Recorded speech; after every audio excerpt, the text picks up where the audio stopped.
علماء کہتے ہیں کہ تاریخ میں یہ جو کربلا کا معرکہ ہے، اس نے بشریت میں حق اور باطل کے درمیان میں لائن کھینچ دی ہے، واضح کر دیا. یعنی اس کے بعد واضح ہو گیا کون ادھر ہے اور کون ادھر ہے، واضح کر دیا. اور آج تک واضح ہے یہ راستہ. جو بھی بقا چاہتا ہے، چاہے اس کا تعلق کسی فرقے سے ہو کچھ ہو، اگر تو وہ حسینیت کو سمجھ رہا ہے تو باقی رہ جائے گا، اور نہیں تو پھر کٹ کٹ کر دور ہوتا چلا جائے گا. ہاں عزاداران محترم، ایام بڑے غم کے ایام ہے. ہم روز عاشورہ تک بہت سخت تھا، روز عاشورہ سخت ہے، عصر عاشورہ سخت ہے، لیکن عصر عاشورہ گزرنے کے بعد بہت سارے بدن کربلا میں رہ گئے، لیکن بہت ساری حیاتیں جو کہ زندہ تھے مگر اس طرح رہے کہ جس طرح کوئی شخص کبھی زندہ ہوتا ہے کبھی مرتا ہے، کبھی زندہ ہوتا ہے کبھی مرتا ہے. یعنی ایک دفعہ کوئی غم آ جائے نا، انسان کہتا ہے بھائی جان چھٹے، ختم ہو جائے. لیکن یہ عجیب کیفیت تھی، اور عجیب کیفیت تھی کہ راوی بیان کرتا ہے کہ بی بی زینب خیمے میں گئیں اپنے بھتیجے امام سجاد کے، اور کہا بیٹا یہ زمین ہل کیوں رہی ہے اور آسمان سے یہ کیا نازل ہو رہا ہے؟ تو میرا مولا کہتا ہے پھوپھی کو کہ پھوپھی خیمے کا پردہ ہٹائیے. اب جب ہٹایا تو کیا دیکھا کہ نیزے پر امام حسین کا سر ہے. اللہ اکبر. اب حالانکہ وہ بہن جو قلعہ زینبیہ سے قتل گودیگاہ کو دیکھتی رہی، مگر جب اس منظر کو دیکھا تو عجیب ہو گئی. اور بی بی کیا فرماتی ہیں؟ بی بی کہتی ہیں اب یہ ایک کون سی ایسی مصیبت ہے جو سوچا نہیں تھا کہ کبھی ایسا ہوگا کہ حسین کا سر نیزے پر بلند ہوگا. ہاں عزاداران محترم، بیان ہوتا ہے کہ یہ جو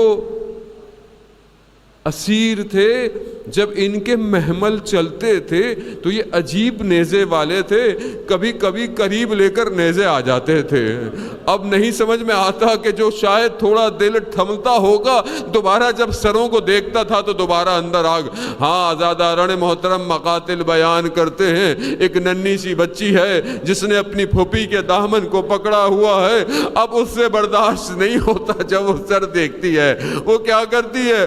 کبھی سر سے وہ کلام کرتی ہے، کبھی سر قرآن کی تلاوت کرتا ہے. اب یہ گفتگو رد و بدل ہوتی جا رہی ہے. ہاں عزاداران محترم، ایک وقت آیا کہ جب اس سر سے آنسو بھی ٹپکنا شروع ہو گئے. ہاں یہ کیسے ہو سکتا تھا کہ امام ان مصائب کو دیکھتے رہے؟ آپ نے سلام پڑھا نا حضرت عباس کا کہ عالم جو ہے وہ عزا کرتا ہے عباس کا، یہ عالم کیوں نہ کرے ماتم عباس کا. ارے حضرت عباس کے لیے بڑا سخت تھا اس دنیا سے جانے کے بعد بھی. نہ جانے کس طرح وہ سر جو نیزے پر ہے وہ اپنی آنکھوں کو جھکائے چلتا ہوگا کہ ہائے اگر میں زندہ رہتا تو یہ اس طرح اسیر نہ ہوتے.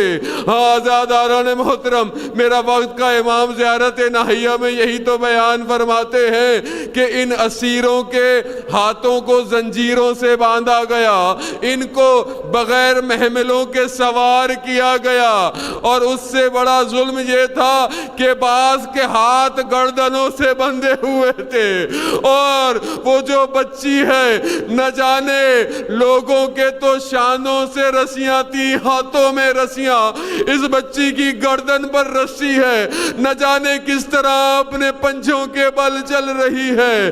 ہاں میرے مولا نے وقت رخصت بچی سے ایک بات کہی تھی جس سے وہ خاموش ہو گئی. کیا کہا ہوگا سکینہ سے؟ یہی کہا کہ بیٹی ہمارے اور تمہارے درمیان میں زیادہ وقت کا فاصلہ نہیں ہوگا. اب یہ بچی پورے راستے یہی سوچتی ہے کہ وہ وقت کب آئے گا جب میں اپنے بابا کے پاس جاؤں گی. آزاداران محترم، جب شام کے زندان میں بچی نے اتنا گریہ کیا اور جب تشت پر سر آیا تو بچی نے سر کو پکڑا. منزل لذی جی ارے بابا آپ کہاں تھے جب تماچے پڑے؟ ارے بابا آپ کہاں تھے جب ہمیں گلی کوچوں میں پھرایا گیا؟ آزاداران محترم، آل رسول کہاں اور شام کا بازار کہاں؟ الا لعنت اللہ علی القوم الظالمین۔